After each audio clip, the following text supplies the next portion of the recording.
Hello and welcome. I'm your host, Brian Laxer, and we are here for Lollapalooza. Wait, nope. I was wrong. This is the Rachel Ray Show. So today's host is, nope, not that either. Anyone know what we're doing today? Anyone? Demo? Okay. Who do we have? Grass Valley? Where's that? I got a bunch of them in the works. Sounds like a nice place to be. So, and this is LiveU. Okay.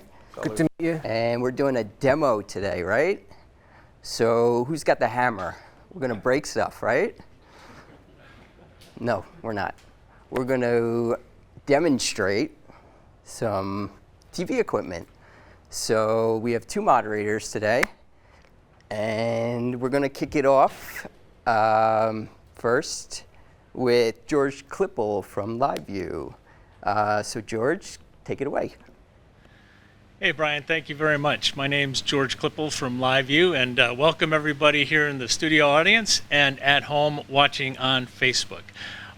For the studio audience, if you don't mind, please put your cell phones on off or on silent. That would be great for everybody. And yes, we are here at the Post-NAB Roadshow sponsored by AMV. And today we are going to be talking all about LiveU and Grass Valley. And let me go ahead and show you the agenda for today's event or tonight's event. We're going to do first a company overview and post-NAB updates, because some of you may have not had a chance to get out to NAB, and we want to talk a little bit about what we did at NAB, what we showcased at NAB, and make sure those of you who don't know about Grass Valley get to know a little bit about Grass Valley, and those of you who don't know about LiveU get to know a little bit about LiveU. Then we're going to go into a LiveU demo and talk a little bit about the product we're showing tonight and a little bit about what we're doing this evening. Then a Grass Valley AMP demo. And how we're talking about the two products working together. Then we're going to have a partnership panel that's going to talk about more how LiveU and Grass Valley are working together today. Then we're going to have some audience Q&A, and for those of you at home, we're going to make sure that you can hear the questions. We have an audience member going around with a microphone. And then finally, we'll take a short break, and then we have a special guest panel. We have a couple of customers coming in from out of town, and thank you very much for those guests coming in. And we're going to have a LiveU panel going about and talking about some of the special use cases that they're using their products and technology with. And finally, wrap it all up with a Q&A and end the night on a great note. But with that said, I want to introduce my colleague, a good friend of mine from Grass Valley, Martin Jeliker. Thank you, George. Thank you. All right, so company overview. I mean, Grass Valley, we've been around for 60 years, doing lots, involved in many different types of innovations. More recently, our strategic focus has been around IP. And we founded AIMS as part of that initiative. And now it's mostly adopted. It's in part of all of our products. And now the focus is more on cloud. So cloud, at NAB, it was the first time we could actually publicly show our platform called Grass Valley Agile Media Processing Platform. And it was a great reception, great market reception. Because it's truly a unique infrastructure. Although it was the first time we could show it, it's been kind of in development for over 5 years. We started from scratch, build a completely microservice-based, elastic type of architecture. And we also started having customers 3 years ago. So we have right now over 25 customers. We've been involved with the Olympics and the Super Bowl and events like that. So, yeah, great market reception, mainly due to its unique infrastructure, scalable and elastic in the sense. What that means for you is that it can actually run anywhere. So that could be in the cloud or on servers in your facility. You can think of. And you can also operate it anywhere. So it could be HTML5 GUIs on a PC, on an iPhone, an iPad. And you can think of the platform as your infrastructure, your software-defined infrastructure for all of your media broadcast and media workflows. We started with live because it was one of we thought, the more elastic use cases. So, you spin up and spin down as you need it. And then we moved on to playout and asset management. So at NAB, the real launches around the platform were around asset management. So editing, post in the cloud, and post workflows, post-production type workflows, as well as playout. So one platform that supports all of these workflows, and then it's also, you may wonder, like Grass Valley's been doing hardware for so many years, so what's happening with the hardware business? So it's still strong and active. And actually our strategy is to connect our hardware products into our AMP architecture or AMP ecosystem so that you can benefit from current hardware projects and as well as elasticity of the cloud in peak use cases. So really happy to be here. This is just a brief intro, but now I think we're going to turn it back to you, George, for the demo. Well, thank you, Martin. Yeah, so I want to talk a little bit about LiveU first before we do the demo and tell you guys a little bit about who we are. We're the inventor of IP bonded technology. We have over 30,000 customers and or 30,000 units out there rather, 5,000 customers doing a ton of content every year, a broad-based portfolio of products from portable units to contribution encoders, decoders, and IP solutions, including production technology, things like IP pipe and tally lights and more. 5,000 customers come from all different types of verticals. 15 years ago, we got our start in the broadcast industry. That was our mainstay, and sports came on as a big vertical for us, but now we're everywhere, in enterprise and Fortune 500 and corporate companies and organizations, house of worship, education, and even security and federal organizations as well. So we're all about seamless cloud-based workflows, and you can see on this side, it's from capture to ingest to production and distribution with our Matrix product. Now on the NAB front, we had a lot of announcements, and one of the biggest things that we announced was moving to the cloud. And that's what we're here talking about tonight, is cloud-based production, right?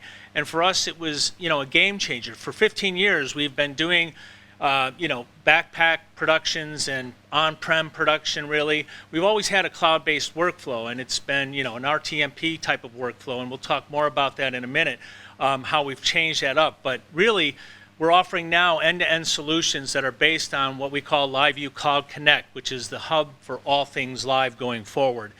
And at NAB, we also had our first real public introduction of the LU800, which we're featuring tonight with our LiveU interconnect with the AMP workflow from Grass Valley.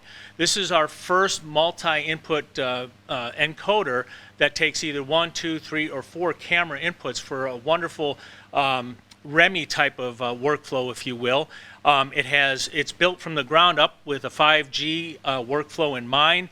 It has the ability to do 70 megabits production, 4K P60 workflow, 10-bit HDR, and 16 audio channels.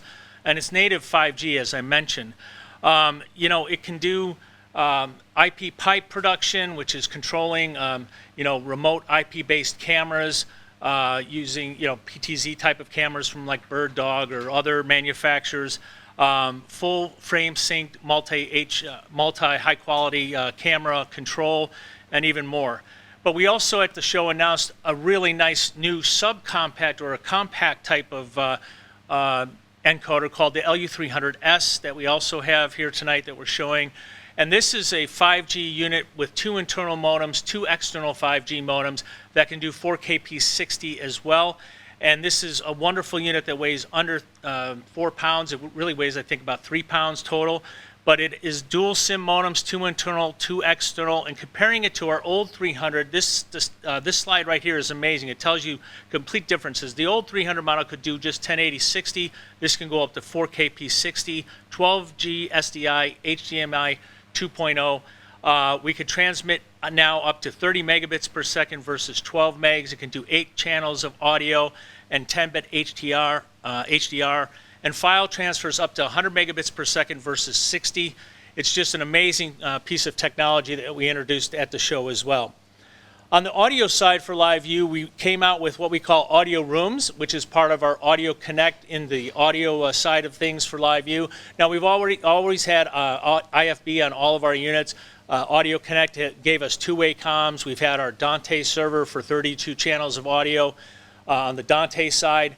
But this audio rooms is really kind of like PL, right? So it gives you party line and gives you all of those features that you want, especially for audio connectivity, right? So people love that and have wanted that for a long time. A new feature we offered during the show, and this is especially important for broadcast customers, is called LiveU Ingest. And this is something where it's continuous recording from your ingest server, and it takes and goes out to a NRCS tool. So we partnered with Avid, and it features the Avid iNews integration. That's the first integration we're doing, and down the road we'll eventually get to EMPS, I'm sure. But we're also going and supporting any PAM or MAM integration using the connector with Telestream, the Vantage connector by Telestream.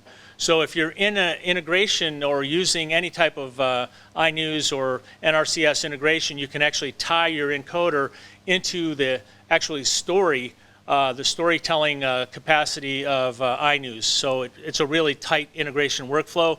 And this is always, it's a cloud-based workflow. You can even do it in a hybrid situation if you want to. And this is going to be released out in Q3.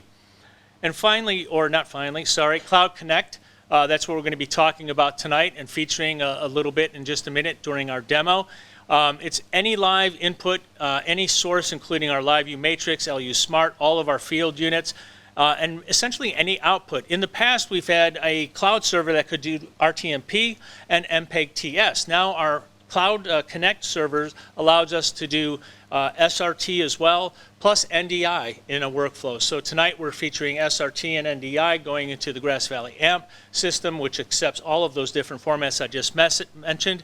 And we have all of these different partners, Grass Valley AMP and Avid and Bird Dog, NewTek, VisRT, Vector Plus.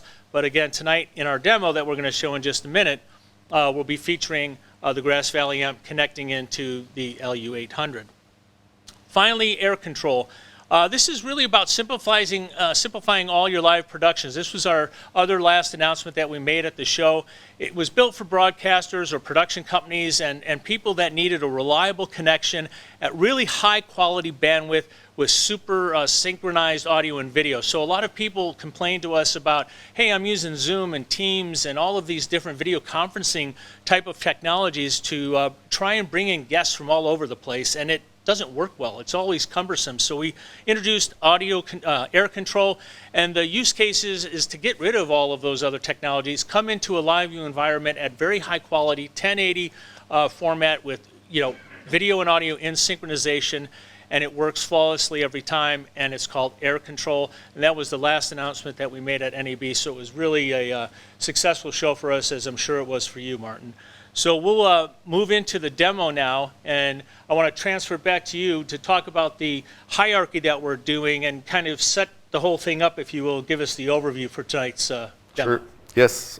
So if we can switch to my laptop, we can see. So for the demo tonight, what we decided to, there's so many things we could show you, but we decided to focus really on live production.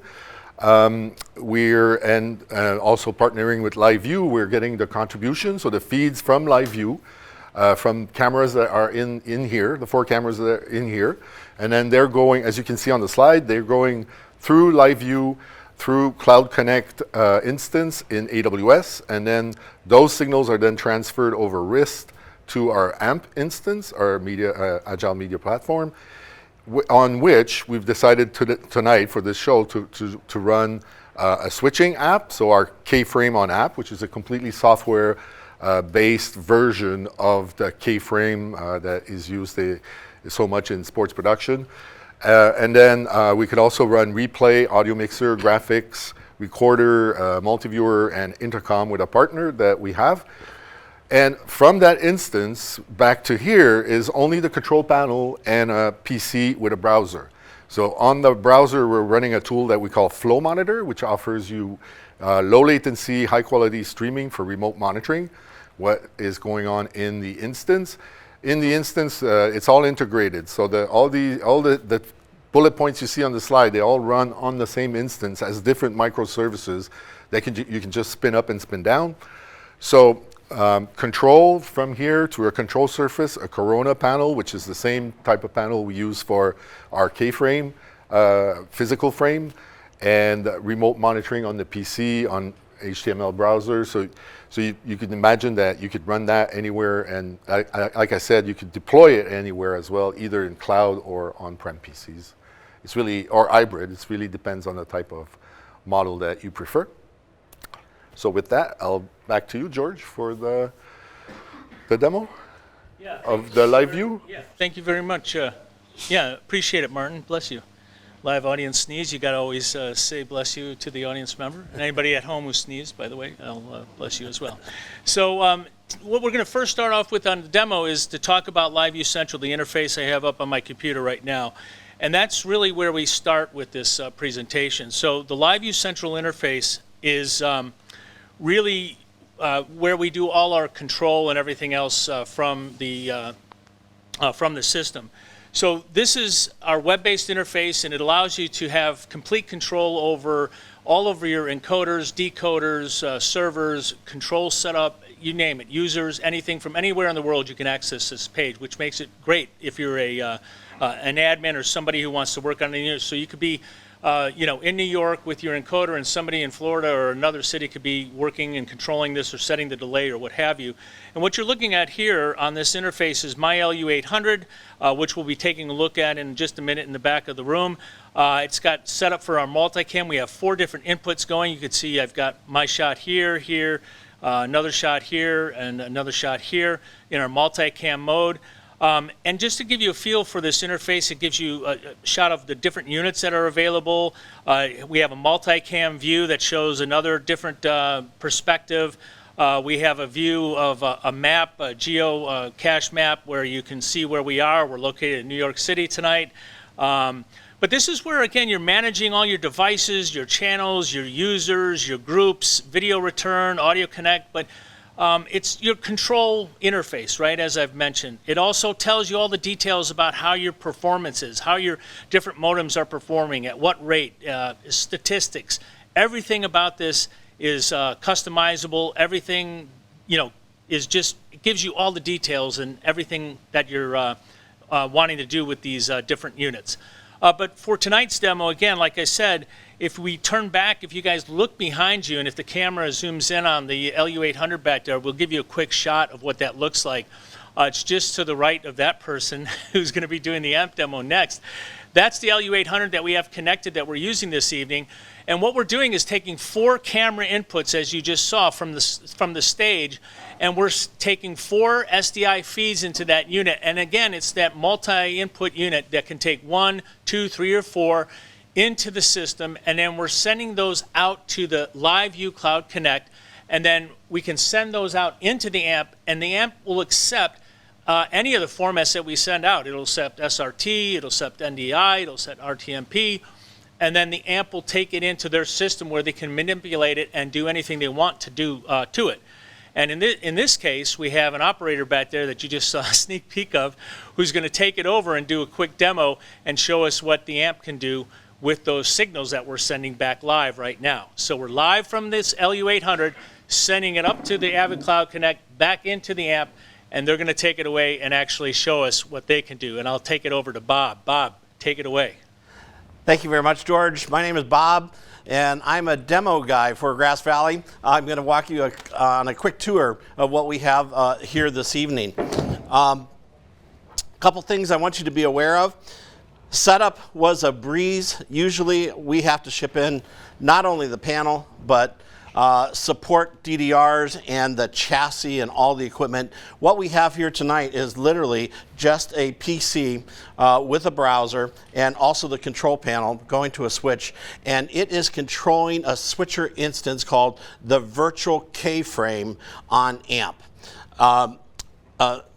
Martin has already mentioned how AMP is a compute structure that allows you to spin up different tools and different applications when you need it.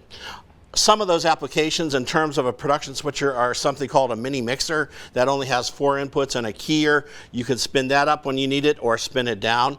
What we spun up this evening is virtual K-frame on AMP, and it acts just the same way as if I were controlling a regular control panel talking to a chassis on-prem. But indeed, all that compute is in AMP itself. Taking a look at the control panel, this is called a Corona panel. It is one stripe that's available to me. It has the A and the B cross points, the touch menu, and the transition area here. And we're lucky enough to be partnering with LiveU now to get some of those sources directly live here on my system. The real benefit of production on AMP with a Grass Valley system is that the TD literally can be on one side of the country in San Francisco, and the producer director can be in New York City. And because of our low latency monitoring and switching capabilities, I am able to go through and walk through different sources, and you see that the control between those sources are very quick. Just by selecting the cross points, I can go through. These particular sources are coming from clip players that are with my instance on my AMP platform, but also we have sources available as key sources as well. So there's a clip player. When I walk through to here, then I have access to my graphics as well. So let me step through a couple of EMEM registers. The big thing to remember here is that we are taking existing panel hardware along with operators who are used to operating it and connecting it to a production switcher in the cloud. They don't have to learn a new HTML5 interface. This is the same panel that they work with each and every day. So what I'm going to do is step through a couple of EMEM registers and walk you through the same functionality that the TDs are used to already by selecting different keyers, all as a gang or not. The other thing that EMEMs are good at is recalling instant setup, so I don't have to take the time to set up these boxes in a recall.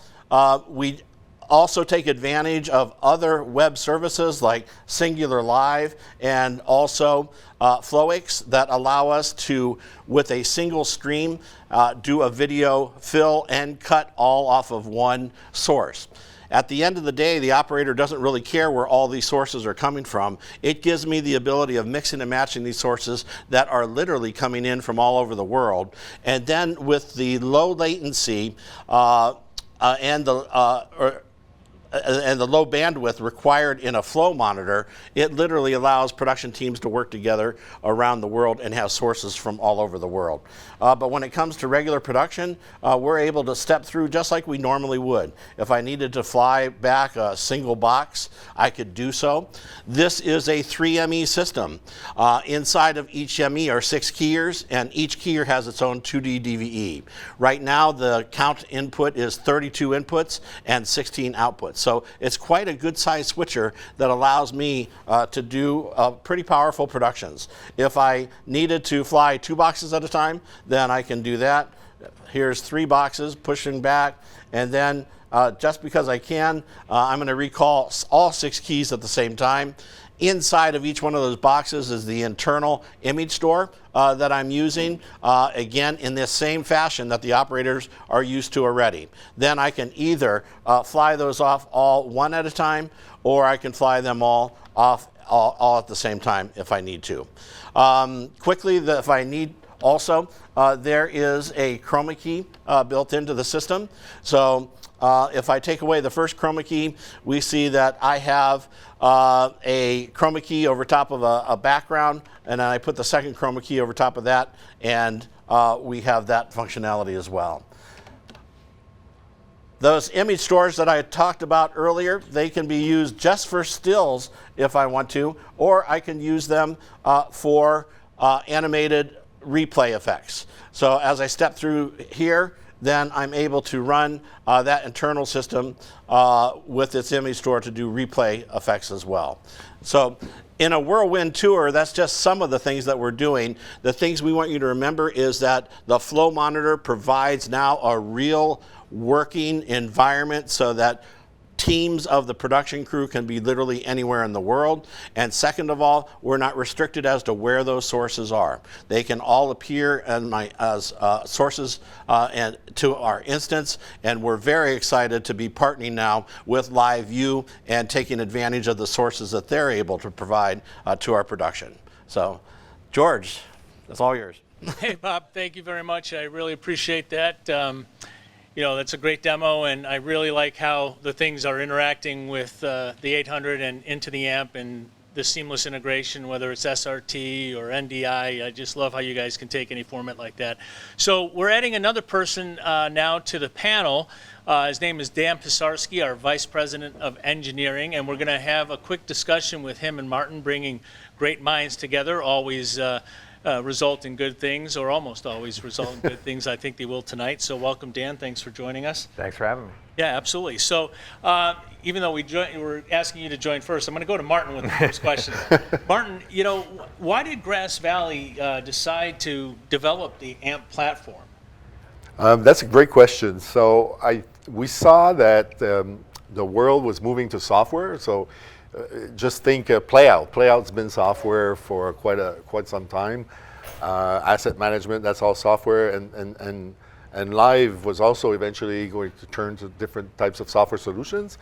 And we wanted to unlock value for being involved in all these three areas as Grass Valley. We wanted to unlock value for our customers by giving them the ability to run the same types of workflows, but now in a cloud or in an elastic environment, so you can spin it up and down when you need to use it and when you don't. So it was really kind of an evolution of the innovations that we've been working on. You know, Dan, kind of same question to you. I mean, LiveU, especially at NAB, made an aggressive move to the cloud. Can you talk about that a little bit? Yeah, absolutely. I mean, I definitely agree with Martin that it was a combination of seeing the industry move that direction towards cloud computing, but really looking at why is that valuable for our customers. And we see that the cloud really provides a very elastic environment where resources can be made available on demand if you have elastic-like workflows. But even if you don't have elastic workflows, it gives you access to a level of computing power that's just unreasonable for most end users to install in their own on-prem environments. Gives you access to hardware you wouldn't normally have access to, FPGAs, GPUs in high scale that would be difficult to install in your on-premises location. So the capabilities that the cloud brings obviously brings a lot of value to end users who are content creators, and we wanted to enable that, be part of that. Like you said, LiveU's always been a contribution company, and that made us a very natural fit for ground to cloud operations. But we know there was a lot of other things we do kind of adjacent to all of that, orchestration, comms, parts of those workflows, and we wanted to make sure that those were cloud ready and going forward cloud first, so that our customers could take advantage of it. Yeah, so one of the things that a lot of people ask is, where do you see cloud operations going, or cloud growth going? Do you see it more from an I/O standpoint from the cloud, or faster provisioning, or faster workflow? That's kind of open to both of you. You take it first. Okay, sure. Where do we see cloud operations going? So I think I mentioned it a little bit before. So Playout was something that kind of made sense to move to cloud quickly, and there's been players there. We see it in live, so in live production, some use cases that are coming up. During COVID, remote monitoring was a big use case, obviously. And then international feed. So we see the adoption getting slowly, the adoption curve kind of coming up, and more complex workflows being developed for using the power of cloud and the elasticity. And just like you mentioned, Dan, the fact that you now have access to all this compute, which you wouldn't be able to install in your facility necessarily, and just use it when you need it, and also once your signals and your files, your media is in the cloud, it gives you access to a bunch of other tools like AI or ML or things of the sort through all the GPU and compute power that's up there and all the services that cloud providers offer like AWS offers. Yeah, I definitely agree. I mean, I think we kind of see a short and a long term here, right? The short term is there's a lot more tactical work to do, right? I don't think that we're doing the absolute best job we can for our customers in terms of things like provisioning. It could be easier to provision these cloud resources. It could be faster. We need to get more training out there as well. There's some parts of our total input-output workflow that still need to be brought to the cloud. I think the Grass Valley really is kind of out in front on this in terms of ease of provisioning and the way that AMP can be set up. We really want to mimic that and catch up to kind of where you guys are in terms of how easy that is for customers. And then long term, right, there's all these exciting new workflows that are going to be possible through the cloud, all the way up to and including things like AI and ML that we want to catch up to. So there's work on both the long-term and short-term strategy to get going. So, we talked during the demo there, or the NAB portion of it, about air control, and that's one of our recently announced cloud-native platforms. Do you see, Dan, a future integration between air control and AMP? Yeah, absolutely. I mean, AMP already has one or more comms platforms available on it, and one of the nice things Grass Valley has done with AMP is make it an ecosystem that vendors can work in and play in. Absolutely. We always intended air control to be a production environment agnostic communication tool, orchestration tool. So we really, of course, we want that to plug into. If you're using AMP as that production environment, we want it to plug in. Yeah, good point. And it's, AMP is an open ecosystem, open to partners, great partners like LiveU, and it's also open to customers. If you want to program applications or develop APIs that use the platform to do things with media workflows, it's all an open ecosystem. So Martin, you touched on this a little bit ago, but how are customers like All Mobile Video, who's hosting tonight's event, how are they using the technology today in unique ways? You mentioned remote monitoring or international feeds. What are some other unique ways that you're seeing AMP already being used out there in the field? Yeah, voiceovers is also a very common workflow. International feeds, so taking a feed, rebranding it. The feed's already in the cloud to some extent, so it's easy to hit an instance in the cloud and then rebrand it. Production in general, I mean, it could be simple master control all the way to a more complex production. And what do you think, Dan, I guess for both of you, what do you think makes LiveU and Grass Valley better together? You want to take it first, or?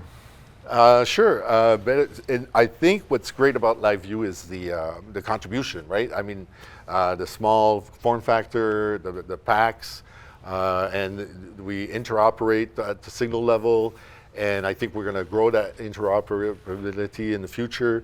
So it's a great solution for contributing signals into the cloud and then moving to process them and do production with them or master control. I think one of the nice energies too is that I think we shared a very common philosophy of how users wanted to use these workflows. So not to bottle them into, it has to be cloud. It can be a hybrid workflow, a little mix of on-prem and the cloud.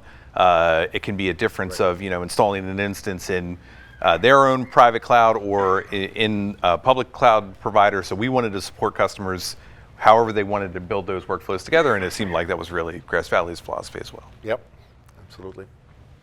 So we're almost done with the Q&A, and then we're going to open it up for some questions from everybody in the audience. But what's the future for Grass Valley, and what's the future for LiveU? What do you see in the next 5-year roadmap? Well, for us, I think it's going to just continue to grow. The workflows that we can support, the features, the partners as well, more partners, and connecting more of our existing hardware into our AMP platform. Yeah. Yeah, I think we're looking at obviously a duality between cloud and hardware. I mean, again, that's something that I think Grass Valley has done really a great job with, and that we're impressed by. We have similar goals to say that every feature going forward would be cloud native, cloud first with a hardware component, rather than something that has to be ported to the cloud later. So I think that's our long-term roadmap. Is there anything else you both want to add, or anybody who wants to add that I didn't ask tonight before we open up to audience questions? No, just thanks for having us here. Wow. Yeah. You're more than welcome. And boy, did I do a good job with my questions. So we have somebody here. Leah's got a microphone, and she's going to be moving around the audience. And if you just raise your hand, we'll take any questions from the audience so everybody at home can hear them on the Facebook feed. Does anybody have a question for the panel? Just raise your hand. Don't be shy. Come on, Lee. I know you got a question. I'm calling you out, Lee. No, anybody at all have a question? Oh, Lee's got a question. We've seen a lot of these connections already in less fancy ways. It's great to see that this is going to be more fluid through the cloud and it's more seamless. Are we going to actually receive all of the benefits that when we make these connections, such as a camera, so forth and so on, we'll receive tally, comms, everything sort of transparently through all of the existing services of the cloud? Is that what we're talking here? Yeah, that's really what I mean by we want to get to that point where it's all a sort of one-to-one relationship between capable on hardware and capable on the cloud. We have some catching up to do to get there on the cloud side. No argument there that I think we'll achieve this year, and then new features going forward will always be in that duality. Yeah. What's the redundancy if Amazon goes down? Can you have a backup? Yeah, I mean, I think the cloud makes a great backup in general, right? We're a lot at the highest end of workflows and facilities. You would have concepts like two remote facilities, maybe even states apart, as a sort of backup to each other. Now you can have a physical facility in the cloud as the backup, the cloud and a physical facility as backup, or two clouds as the redundancy, in case of that downtime. After AWS had a few notable downtimes last year, in terms of that, so it's something to keep in mind. Yeah, and to add to that, I think you can still build fully redundant workflows by using different cloud providers or using different availability zone within a cloud provider. It's really up to you. Of course, there's going to be more cost associated with it. But in general, I think I agree with Dan that cloud providers tend to have a fairly high level of availability. So there's different strategies you can implement. So any other questions at all from anybody? Just raise your hand. Right side over here, anybody? Center? Left? Going once? Oh, we have a question over here. So I think in the pandemic, we all felt that we struggled with people and getting them in the platforms. And with LiveU Cloud and Control, what's your plan for making it easy to use? All of your products are pretty easy to use. They're plug and play. How do you keep innovating on that and making it just as simple for them to be on their phones or on their iPads or on their Android random device and get in? So it's a technology we started really on our smart platform originally, which was our mobile, iOS and Android version of the bonding software, but that we've developed further in the air control platform. And I think it's a general industry trend to see some of the technology that originated as web streaming or even video conference technology, things like WebRTC, sort of catching on for broadcast use. Because of that, the browser already has support for it. And so if you are bringing in a guest that doesn't, it's not really feasible to say they got to install a very complex, thick client and get set up to start using it. We can take advantage of that technology that's available in the browser, but use it in a way that's very broadcast oriented. So instead of using it in the way that you might be used to with Google Meet or something where they're really tuning down the quality, the bandwidth to get there, there is ways to use that technology at a much more broadcast level. That's what we've done with air control. We're not the only one in the industry who's interested in that. There's certainly a couple other notable names out there that are really iterating in this idea of let's take WebRTC or related technologies and make them very broadcast oriented, and we're excited to be part of that community. Anybody else? Going once. Going twice. Do I have anybody from the home audience? No, we do not. So with that, I want to just say thank you to everybody from Grass Valley. Thank you, Martin. Thank you, Dan. Thank you in the in-studio audience. Thank you at the home audience. Let's give it up for everybody.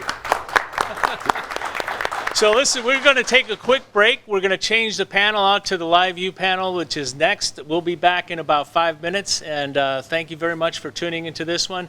And we'll be right back. All right, part two. This is my favorite part because we get to intro the people that use this in the field every day. We get to talk about their experiences. So today we have, who do we have today? Julian Segura from New York Racing Association. We have Kaylee Hibbets from Discovery Communications. We got Jeff Friedman from Verona Productions, and we have Scott Farb from Stream VPG. So they're going to talk about their experience. And George, again, I'm going to throw it over to you. Take it away.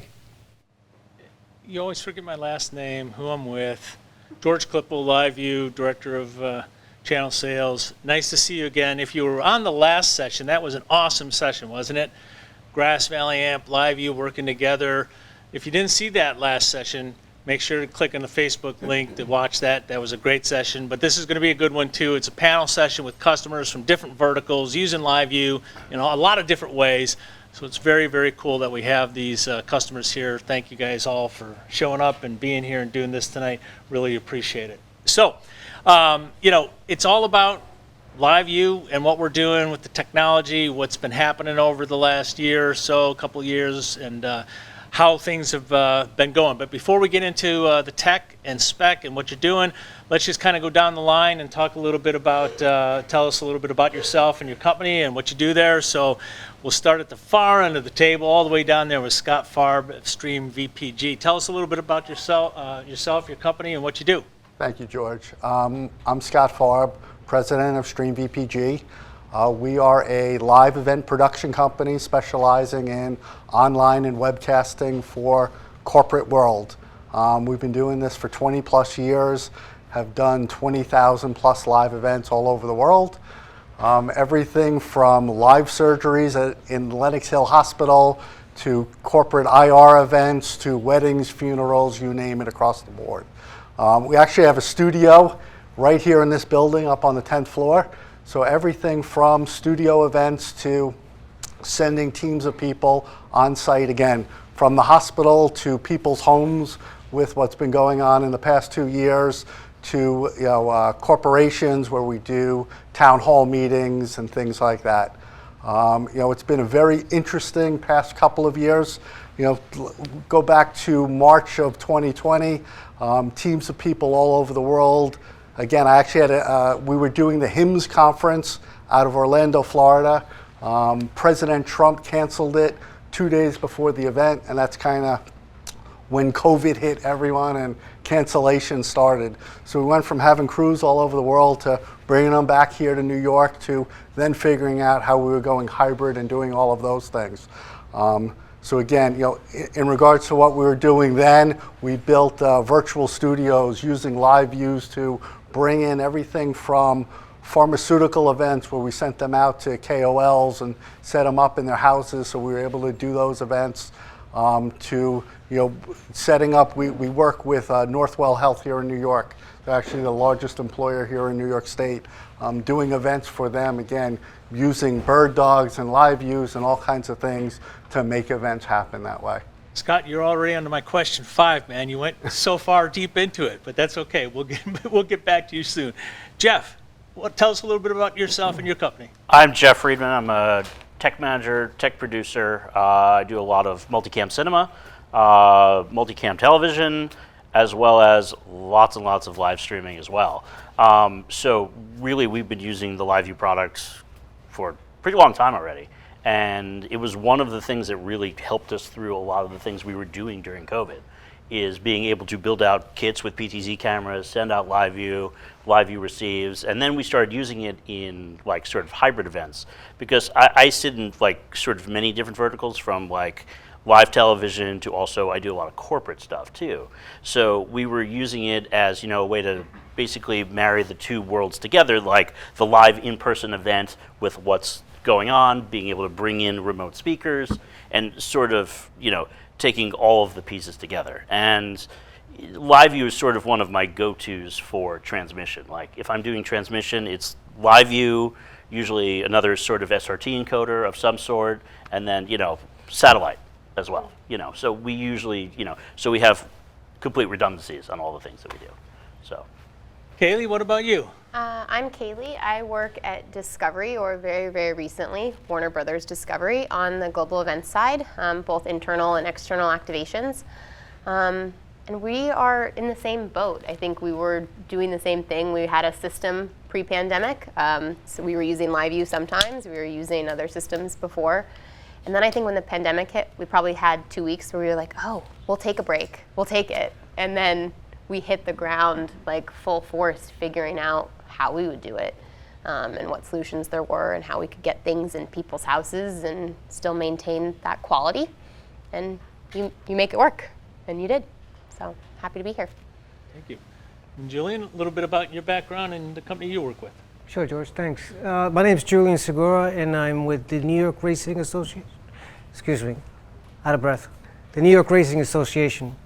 I lead a team of engineers in charge of a small production geared towards horse racing, live horse racing. Our platform has grown over the past 10 years, and within that time, there was a need to just enhance the broadcast and fill in a lot of gaps because we don't have too many commercials in there.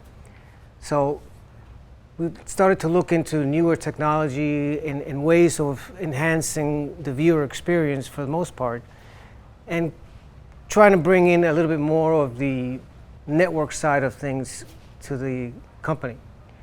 Our introduction to LiveU, roughly about 6, almost 7 years ago, added to that new environment and a new piece of entertainment value to the product that we were trying to put together. Since then, we've got 4 LiveU systems that we deploy. We bring in other tracks to put into our show. We also gather news coverage, interviews, covered races from pretty much all over the country. So we've had a pretty decent success with the LiveU experience. It's been adding continuously to the program, and we're pretty happy with it. That's great. That's great to hear. So I appreciate you all sharing a little bit about your backgrounds and what you're doing. And I want to talk a little bit about COVID for just a minute, because that's been a big thing that changed, obviously, the world in many, many different ways. And a lot of companies didn't survive that. A lot of companies thrived in that. But I'm curious just how it affected each one of your different organizations.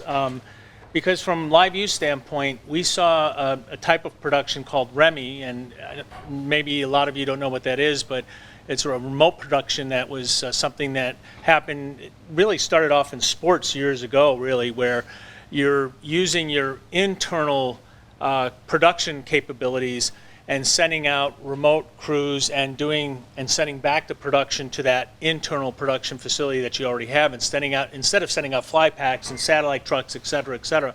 And we saw that just take off. And people were doing insert studios, like CEOs and big major companies were putting insert studios in their homes and things like that.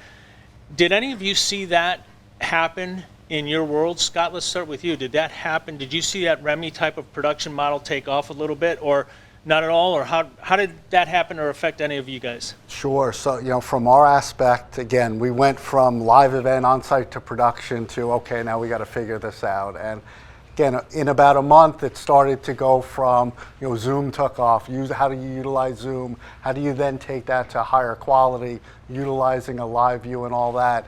As you said, CEOs then that wanted to do everything from corporate communications, up to dealing with IR events, and how do you do that now in this new world where you're not putting shareholders in rooms, but you need quality and all of those things. So yeah, it was the melding of this. You have to be flexible and you have to have redundancy and reliability. And how do you put all those things together and deliver a product that, again, is cost effective also along the way. And the LiveU units were a key element of being able to deliver that. What were some of the challenges that you faced when you started to have to do these type of productions? I mean, it was everything from people not having internet connectivity in their house.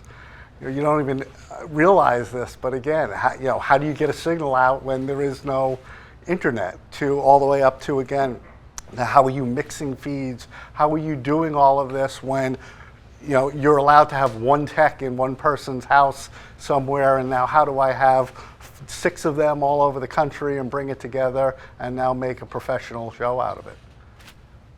Jeff, what about you? So COVID it was very interesting. We were primarily in the fly pack business as well for a good amount of time.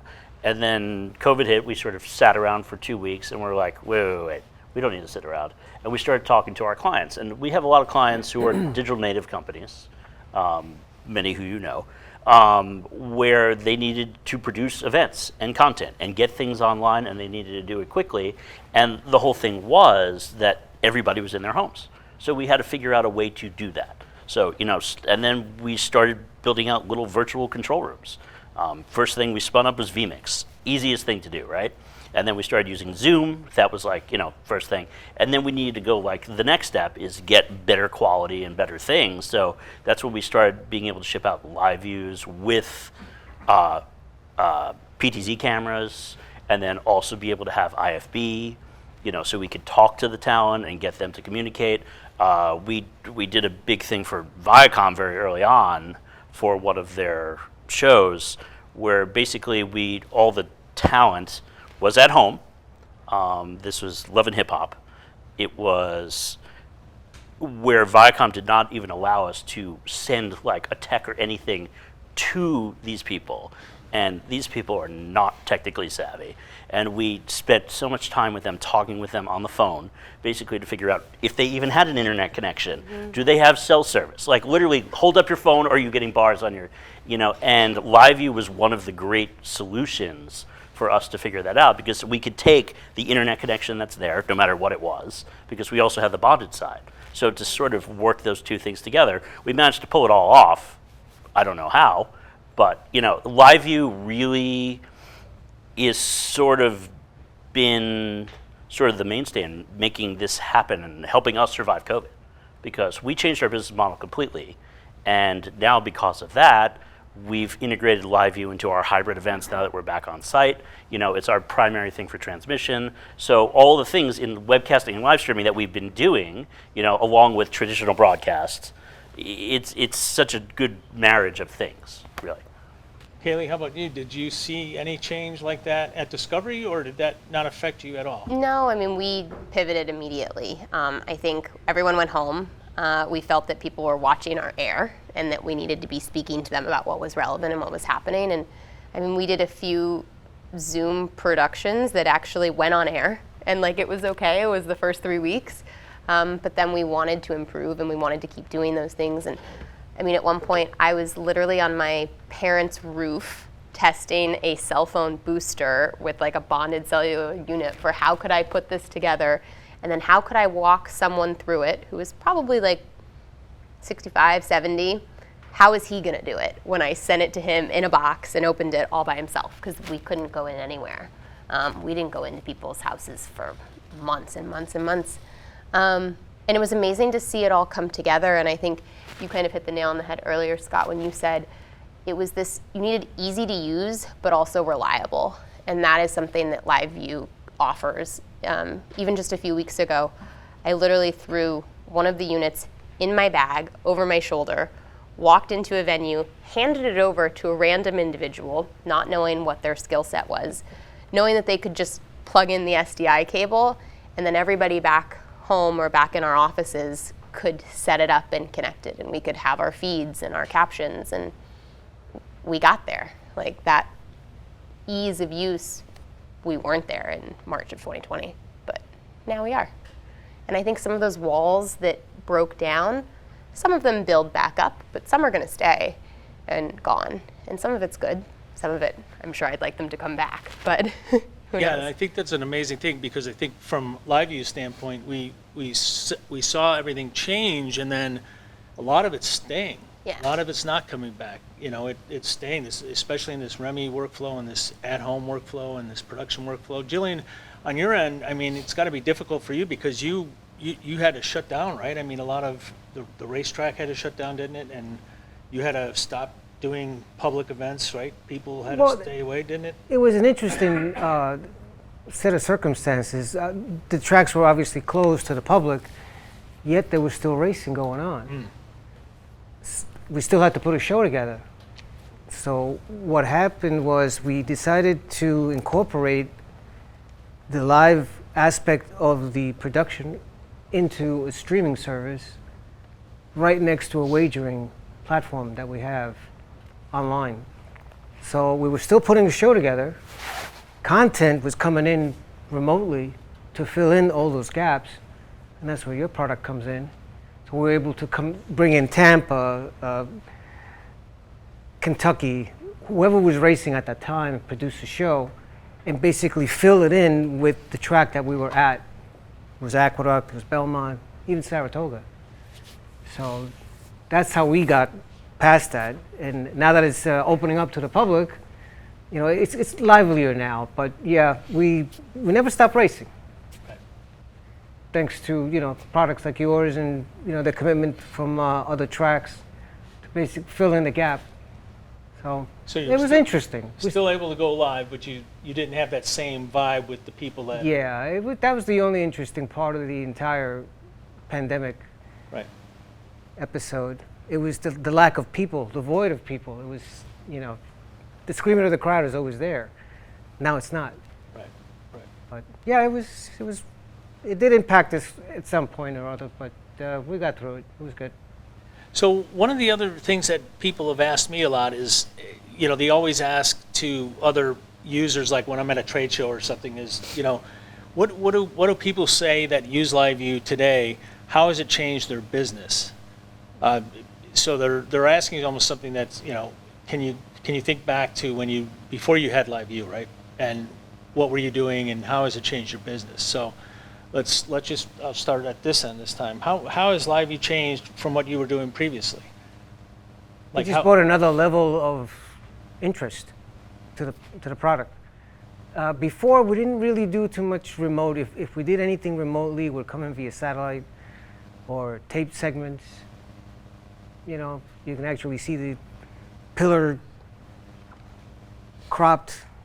The difference in technology that we're using just to, you know, air, for example, a race that happened 15 years ago that's now, you know, relevant. Now we can do this live. We can actually interview the jockey, the trainer, the owner, wherever they may be.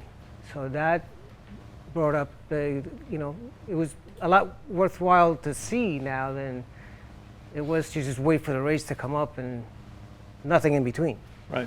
And since you were using satellite, I'm assuming then it saved some money. Oh, tremendous somewhere. Amount. Right. Yeah. Right.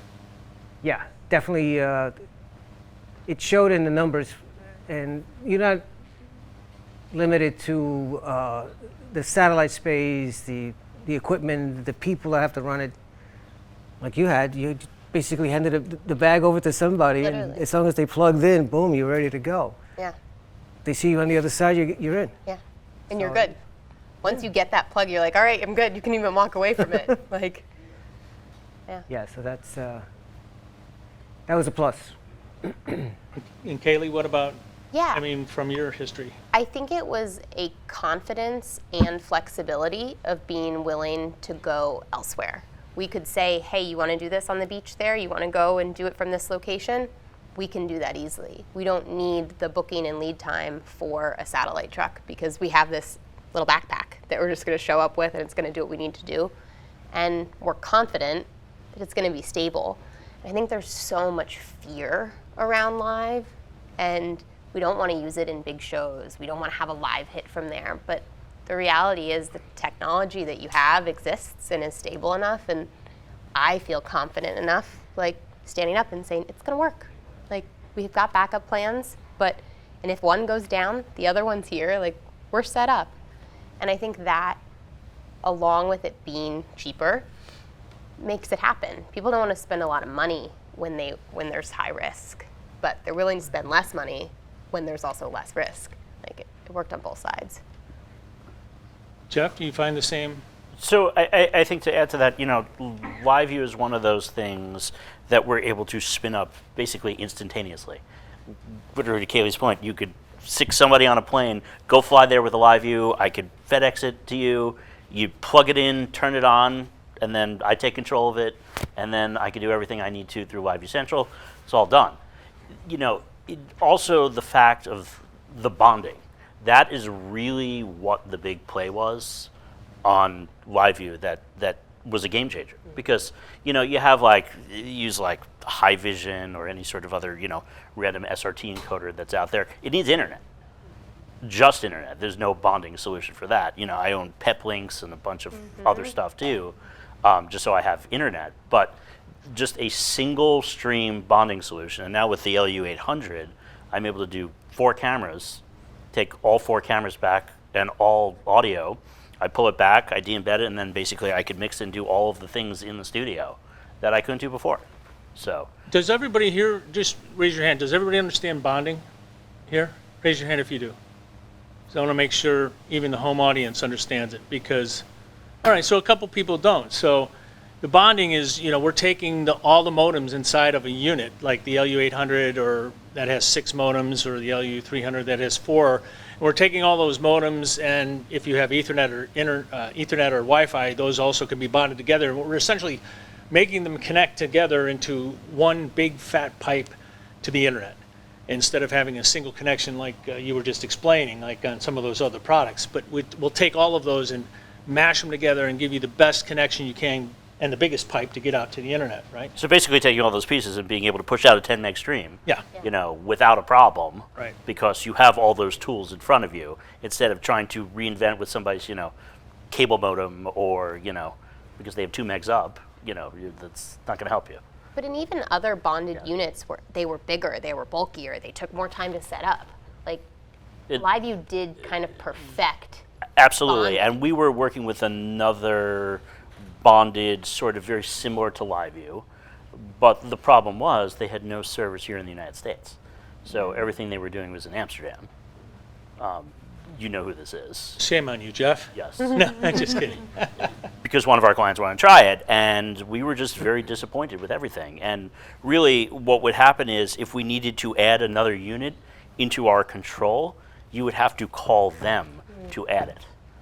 And, when you call LiveU customer service, you guys do it, literally takes a minute and a half, and it's just done. I could rent a LiveU from All Mobile Video and add it to my LiveU account. Right. And it's very easy. Or I need a LiveU somewhere, and I just call up LiveU, and you guys ship one for me. So. Scott, your thoughts? I mean, do you, and just curious too, do you, any of you still, and Scott, do you have any clients that call for satellite still? I mean, is that still, do people still use it and then have maybe a LiveU for a backup or anything? I mean. So we haven't rolled a satellite truck in years. Years and years. Again, our business is a little different really on that corporate side of things. So again, we do a lot of on-site things that way. Back to your question of how, I think our business hasn't changed. What we've done is we've evolved and brought in the elements like a LiveU to help us just continue our business and going that way. Live events are live events. I don't think that's going to change in that world. It's taking tools like a LiveU and now enabling us to do things in better, more efficient ways. Yeah, does anybody else get calls, just out of curiosity? Do you have anybody calling for satellite to use as primary and use like a LiveU for backup? Yeah, still with, a lot of my broadcast clients, we're still doing, KU as the primary and LiveU as the backup. Okay. Because there's still a robustness to satellite. That's going to work. Also, you do know that LiveU is going to work. So you have a real reliable backup to that. At the end of the day, is it really a backup if, the generator dies and the entire production truck power is off? Things of that nature. But, but being prepared for both those situations. Yeah, and there's still places that don't have internet, right? So correct. You have to Yeah, got it. And then you're just literally on the cells out in the middle of nowhere, and the only thing you have is the KU truck. So you kind of need that. Now, Scott, you mentioned when I talked to you earlier in the break room there that you implemented IP pipe, which is one of our new things with the PTZ cameras, and we have that back in the back if anybody wants to look at it later. But it's your ability is to control the PTZ camera via a 1 meg connection from the LiveU unit, right? And how do you like that? How do you like using that capability? And have you used it remotely on any of your jobs? Have you started using it, or? So, and again, we bought 3 Bird Dog 400s recently because clients are asking us to, again, have a smaller on-site footprint for the production. COVID's here. It's not going away. The question is, how do you manage it? How do you do those things? So again, we touch hundreds of corporate, Fortune 1000 companies. They have different levels of how they deal with COVID and all those things, and we just have to deliver, our service in their framework of what they're looking for.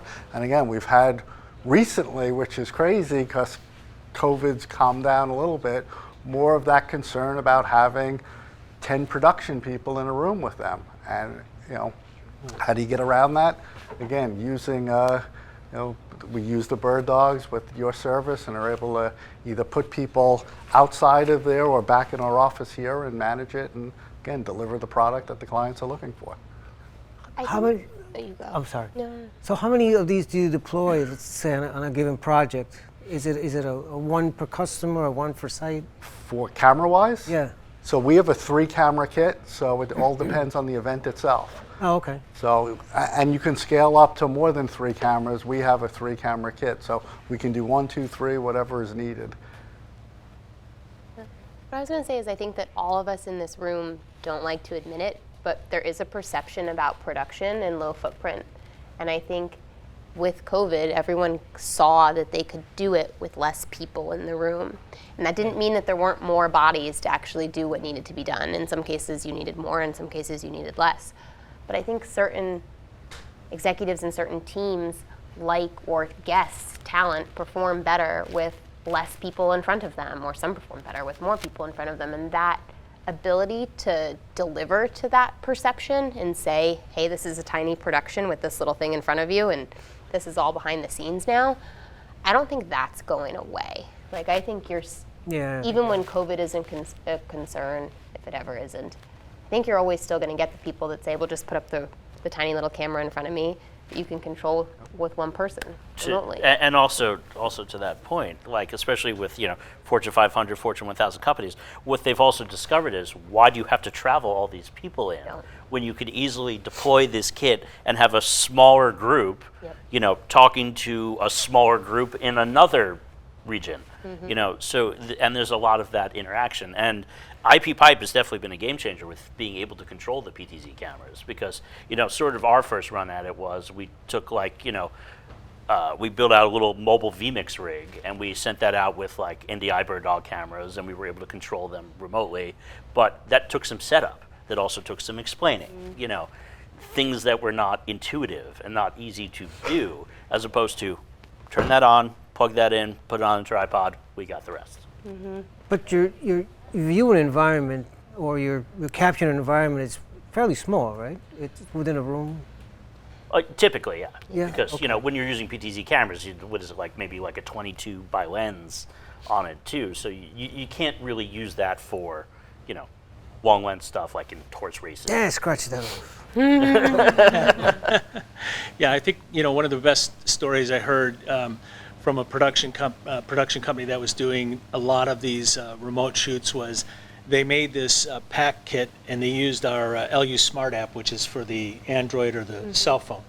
Goes on a cell phone, and they put a ring light, a cell phone, a lav mic that connected to the lightning port or whatever that's called, or whatever port on your cell phone was, a set of instructions how to connect it, a tripod for your little cell phone, and they boxed this little thing up and they shipped it around to all the interview people that they wanted to interview with the phone number to call to with setup instructions. And when they got it, the person got it, they said, mount the camera on the tripod, plug this lav mic in, set it up, and then call us, and then we're gonna control it through LiveU Central, and we're gonna tell you how to, oh, your lighting's off a little bit, turn this way. And they did all these little media interviews with like 100 people for this story. It was an amazing little way of putting out and getting out the content and being able to do interviews without having to send a lot of people, like you were saying, and a lot of tech out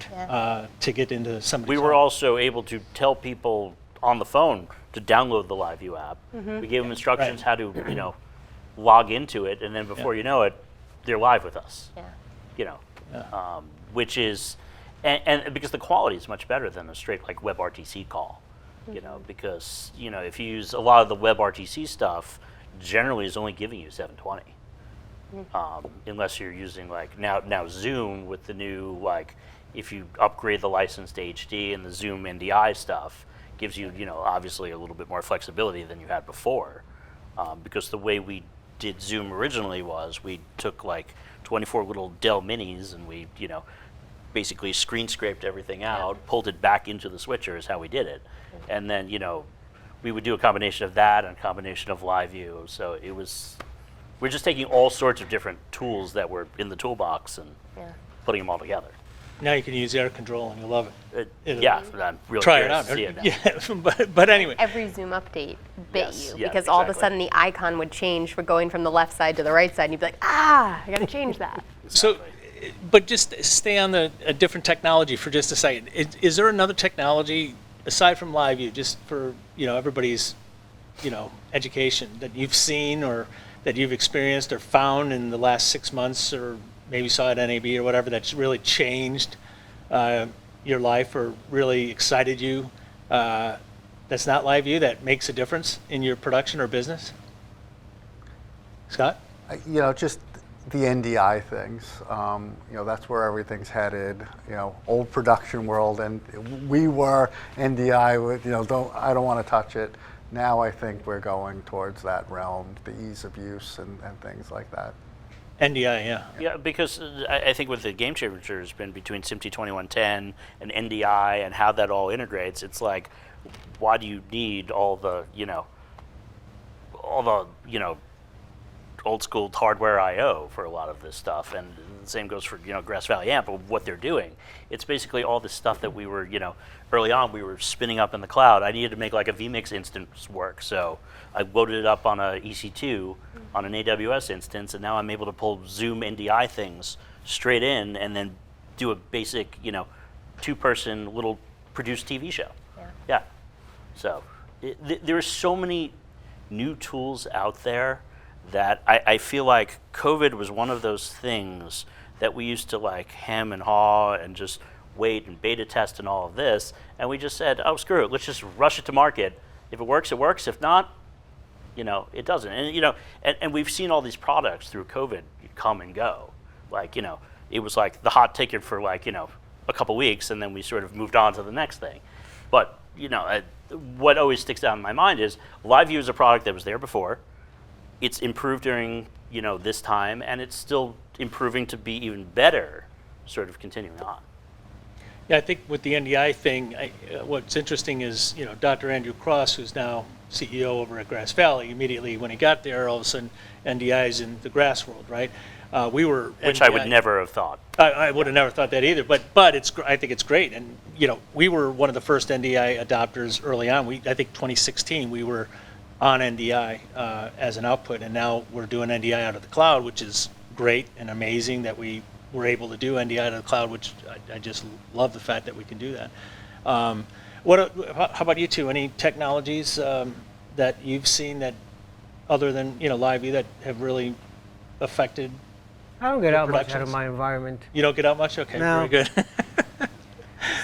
No, I right now we're actually looking over the horizon to see what else we can actually implement into our production platform. We're kind of happy right now the way we are. We're looking more to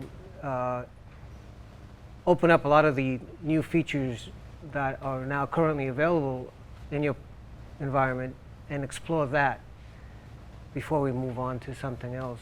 Well, I like that. That's okay. Yeah, we're pretty happy with it. So Good. if it ain't broke right now, no need to fix it. Right.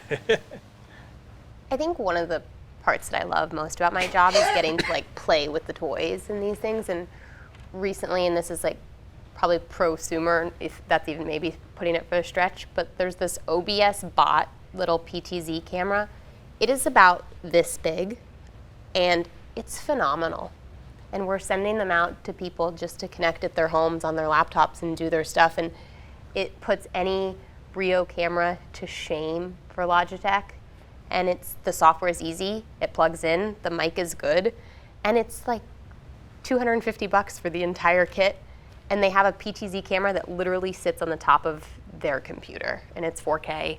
And it works.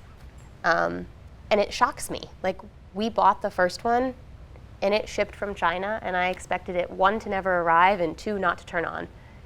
And now we use them. But it's a weird one. No, that's awesome. I've never even heard of that. So I hadn't either. yeah, all right. So what, just before we wrap up and get to some Q&A from the audience, what would you say to somebody who's not made the jump into streaming yet, who hasn't gotten into it or hasn't used LiveU or anything yet? What advice would you give them? Scott? What rock have you been under? I could echo that. Yeah. I mean, streaming is here. I was streaming when it was 14 kilobits, 1998. So, to see that progression from 1998 to today, it's night and day. Streaming is an everyday thing. People don't even know that they're streaming things, but they are. So, I mean, it's here. It's what you'll be using going forward. It's nothing to be scared of, and it's only going to get better. Sort of what we've seen is, I've worked with some producers over the years, and then didn't hear from them all through COVID, and then they started calling again. And they're like, so what are you doing now? You're doing all this stuff remotely? Wouldn't you bring hardware to the site? I'm like, no need to do that. And they sort of literally sat under a rock for 2.5 years. Sort of all the technology passed them by. I'm like, this is way more efficient. I basically have 10 people in a studio that I don't need to fly to your site. I need 3 cameras, and I just pull it back and I'm done. So that's sort of what's changed. And I think none of this is going away, and I think the technology gets better, and we just keep... I'm very fortunate because I don't work for one person specifically. So because my business is so diverse, I get the benefit of being sort of hardware agnostic and get to use all sorts of different things using the right tool for the right job. I think you can't break it, so don't be afraid of it. And I think so many people are, but just enjoy it and have fun with it, and you're going to find out ways to hack it to do even more than you think you can and get what you want. And it's going to keep growing, and I think that's really exciting to be a part of and see it, and think back on what it was and now what it is. And what it will continue to be. So. Yeah, I'm just running out of room in my switcher. Otherwise, I'd get a whole bunch more. But it's like I said before, it's added to the dynamics of our production. I mean, most of the stuff that we have is hard cameras and soft builds. So this actually fits not so bad with what we have in terms of having to match the quality in the video. So that fits pretty well. Not too much hassle there in terms of cropping, sizing, shading. Kind of matches real good.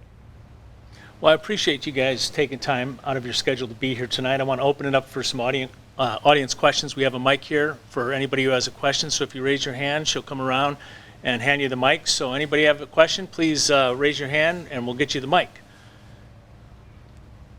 Anybody have a question? Where's Lee? I'm looking for Lee. Oh, hang on. We have a question over here and then a comment. Hang on one second. Are you guys seeing requests from your customers when you're doing production for them, or maybe in the discovery world for platform-specific productions like 9x16 for TikTok or 1x1 for Facebook? Are you doing anything on Twitch where they have to interact with chat during the production? Like, is that something you're seeing growing, increasing? So what, if I could take this one first. So sort of what's growing in our world is we stream to all the socials, and so much of our business is streaming to TikTok in that 9x16.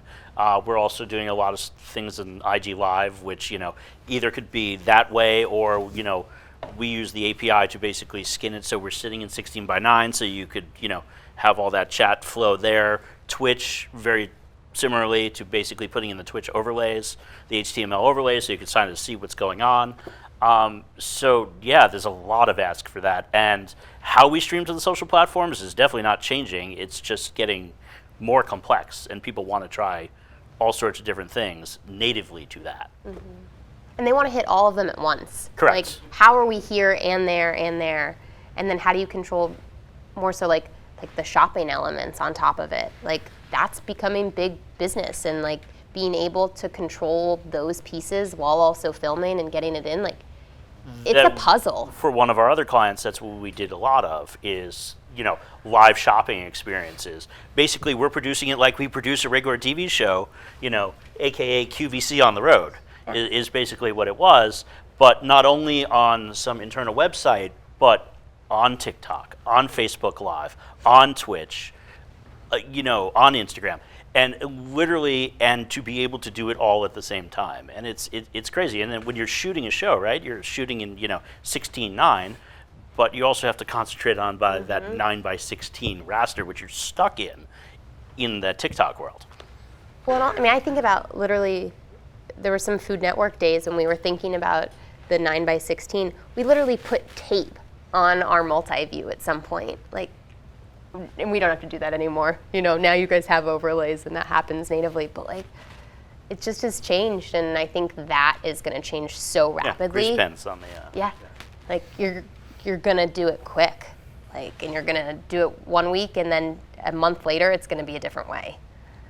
So I think we have another question or a comment. Just a comment. I just wanted to express how I appreciated the diversity of the panel and all the different areas of production that you all represent. It was really very interesting, and it speaks to the robustness of the product, really, in a lot of ways. Well, thank you, that was very kind. Any other questions from anybody in the audience? Anybody? On the right side? In the center, in the back? On the left side? We've got one over there. Hang on one second. Because you mentioned that 9x16. Do you do a lot of 9x16 productions, or a lot of feeds that come in like this way? Oh yeah. That all go to TikTok. They all go. Yeah, of course. Because we're finding with a lot of our clients, they're creators and all this have the largest followings now on TikTok. TikTok went from nothing sort of pre-pandemic to this huge sort of thing with first started with 13-year-old girls standing out dancing in their driveways, and then all these creators have all have these channels and these followings, and every major corporation has a TikTok channel, and that's what we're broadcasting to. Thank you. Maybe one more. Are you finding that people are willing to take more risk now? And I think you mentioned it, that break it, try it and break it, and if it works, just go with it. And so are you seeing that people are willing to take more risk in their productions? 100%. 100%. Yeah. Yeah, yes, and absolutely no. How's that? You have the two extremes, right? It's correct. Yeah. It's they want to try it, but it's got to work. So it's in that realm of fail. How do you do these things? Well, because a lot of things that we've been doing too, like remote mix audio. One of our clients was very, very scared by this. They're like, so you're going to take entire live band, you're going to just set up a box here, and you're going to mix it somewhere else. They're like, how do you do that? Usually we park an audio truck, or we have a fly pack here to do that audio mix. I'm like, trust me, it's going to work. And it worked. you know, it's also the fear of the unknown that, you know, to this point of, yes, it's, yeah, we'll try until we break it, or absolutely not, we're never going to do this, is a bad idea. Yeah. Great, thank you. And great panel. I echo the comments from the lady over there about diversity and all that. Great. Awesome. Well, listen, I want to say thank you very much to our panelists. I want to thank you to our live audience at home, our studio audience, everybody who's joined us. Let's give everybody a round of applause. Really appreciate it. Thank you for Grass Valley being here tonight, All Mobile Video for hosting us, LiveU for being here, and again, for the panelists, everybody have a great day and enjoy the show. Watch it again. Watch it many times. Give it thumbs up, likes, and all of that. Take care. Thank you.